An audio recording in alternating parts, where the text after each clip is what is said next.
আজকের ভিডিওটা একটু অন্যরকম, কারণ আজকে সকালবেলায় গেট খুলেই দেখি একটা কাক একটা পায়রাকে ভীষণভাবে ঠোকর মেরে দেয়, আর পায়রাটা কিছুতে উঠতে পারছে না।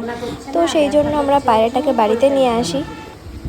ও ব্যথা করছে না, ও ব্যথা পাচ্ছে না। তো এইখানে ঠাকুমা একটুখানি ওকে হলুদ লাগিয়ে দিচ্ছিল, তো যাতে একটু ব্যথাটা কম পায়। আর বাড়িতে একটুখানি ব্যথার ওষুধ ছিল, তো ওইটাকেই একটুখানি সামান্য গুঁড়ো করে ওকে ড্রফার দিয়ে খাইয়ে দিচ্ছিলাম। তারপরে আবার যেমন আমাদের ওষুধ খাওয়ার পরে একটু জল খেতে সবারই ইচ্ছা করে, তো সেই জন্য আমি ওকে একটুখানি আবার জল খাইয়ে দিচ্ছিলাম। ওকে কাঁচায় বলে দিল।